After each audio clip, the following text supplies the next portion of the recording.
right from the very beginning, which obviously I harped on this over and over. There was a clip that came out of me asking you from the preseason or the shows we did teeing up the season, like, is starting on time going to be an issue? 6 games now has not really felt like that. Home ice in Toronto has always been a concern. You start slow, everyone's underneath, getting their caviar and champagne, and it's quiet in the building. Wasn't an issue for this team on home ice to start on time at least. Like, this was an unbelievable game for this team in prime time for everyone in the hockey world to see.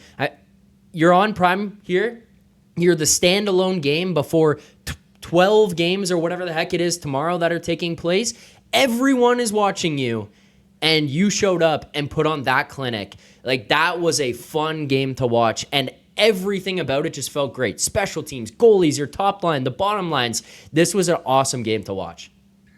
Yeah, and I don't want to be that Toronto fan where let's plan the parade after one win when you're sulking. It's Oh, you not don't want about to do that. that? I'm gonna do it, but it's not about that. It's the way they won. It was how convincing that performance was. Like you said, start to finish. Like these guys are so famous for either putting themselves behind the 8 ball or shooting themselves in the foot. Yeah. It's one or the other, and it's so hard to get 60 minutes out of the Toronto Maple Leafs the last handful of years, and that's the one we were looking for right there. Like all the things you mentioned before I got on with the Tampa Bay Lightning, like they're no slouch. It's not like they just smacked the San Jose Sharks around and it's like, okay, relax. And even on those, they have trouble putting 60 minutes together, and mentally they are hard. But that's a legit team that you just manhandled in every way. I mean, some guy, Gorgachev, a high hit, Domi just says enough of that. At the end there, McCabe's throwing bombs, and like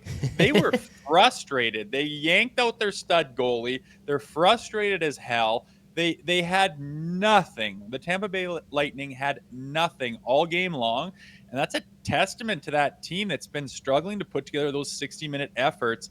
I can't think of something where I was like, except maybe the power play. Were they over? I haven't crunched the numbers. No, power play here tonight was 1 for 4. Okay.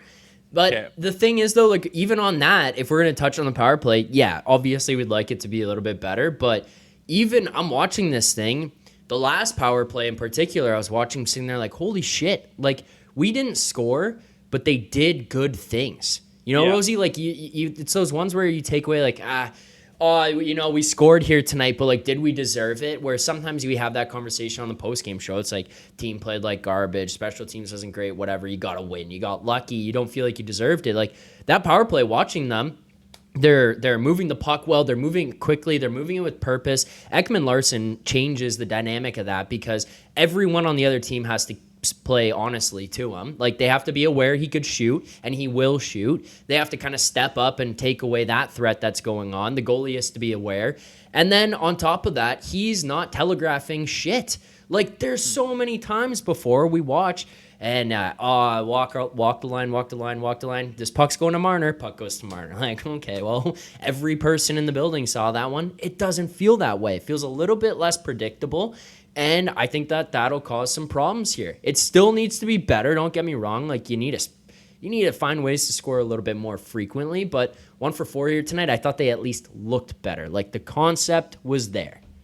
Well, yeah, they're 25%. You can't argue with that tonight. Exactly. And I wasn't sure if they got one or not, but I was specifically watching the Peeper tonight because I ripped them this morning on Morning Take, and I was like, what is your breakout? What is your entry? And what is your setup? And so I'm watching specifically going, do they have an MO out there? Do they know what they're at least trying to do, whether it's working or not? Or do they have a system in place? Like, what's Savard come in and taught them? Because up to this point, it just looked like complete freewheeling.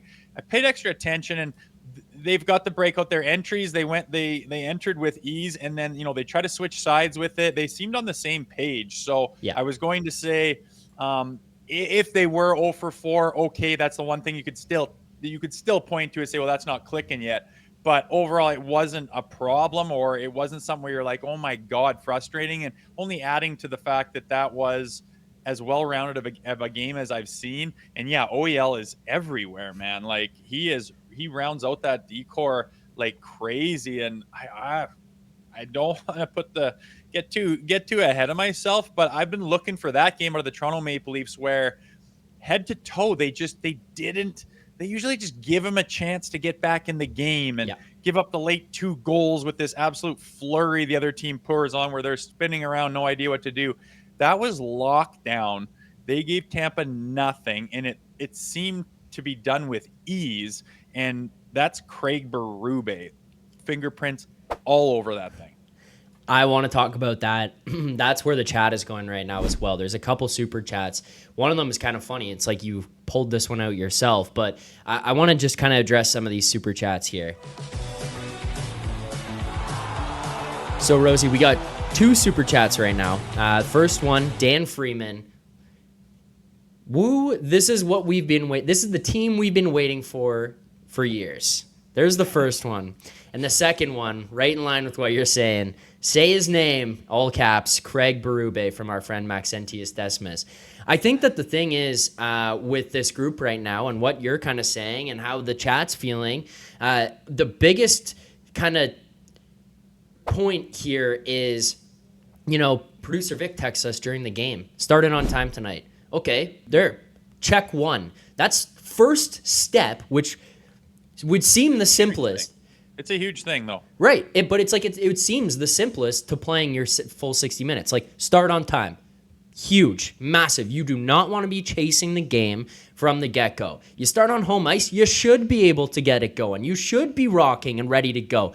They are. They were here tonight. And then, like you said, the one thing that I thought was so awesome about tonight, you played to the final buzzer. Like, Austin Matthews, up 5-2 on the penalty kill, is stepping in front of Victor Hedman one-time shots, blocking it and breaking his stick. I know that that's expected, but, there's a couple minutes left. If he misses that one, are people really mad? Probably not. But he said, fuck it, I'm going to do it anyways. Gets in front of it. It's Steven Lorentz battling his ass off in the corner to get that puck, which should have been a goal, by the way. But get that puck, gets it to Holmberg, who puts it in the empty net. It doesn't count, but it's those things. It's them going nuts in the corner at the end of the game after the buzzer. It's 60 minutes, and I think a lot of this is kind of you can tee some of this back to Berube. Think about the last game, and they're up against the LA Kings. Calls a timeout, and he says, wake the F up. We can't be doing that. Get the offensive zone. He is pushing this from the top, making sure it goes through the guys who are the most important and your top guys, and they're the ones doing it, and then it goes through the rest of the team. And it's hard to say that that's not going to make an impact through 82 games, and then when it matters the most in April.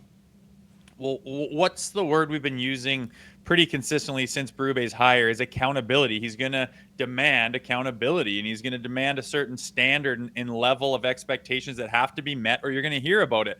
And I don't think that's been going on in Toronto. They needed that 8 years ago, and they tried to get it by hiring Mike Babcock.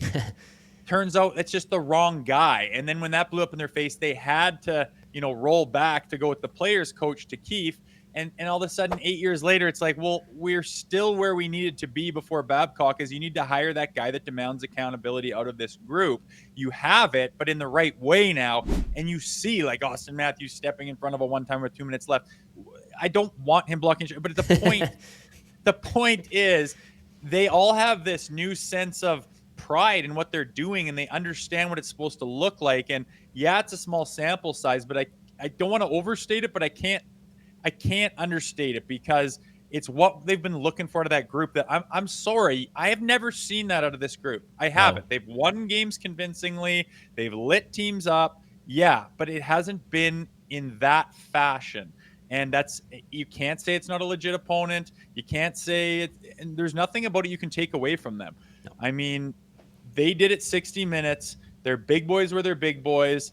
They played strong and tough and hard-nosed. They didn't get pushed around. They had a commitment to defense. The little intangibles, the little things that make a difference seemed like people were committed to. Their D were shut down, rugged, physical, moved the puck up, and their goalie stood on his friggin' head. All the bases were covered, man, and I was just like, Jesus, is this going to continue? Because if this is what their new identity is, we always knew they had the pieces of the personnel to maybe do it. They could just never put it together. And now I'm looking around. I know it's one game. It's more than that. They've been looking consistently better. throughout the season. It's been a short sample size, but I'm looking at that performance going, if you guys want to start channeling that and making that your identity, it's going to be the team that Toronto has been dying for forever. And they were close. As much as you chirp off John Tavares and laugh about it, we're close. Like that team is close to being really good. They just have not been able to put it together. And I think that was John's point when he took so much heat for saying you're close when you just got smacked out of the first round for the 20th time in a row.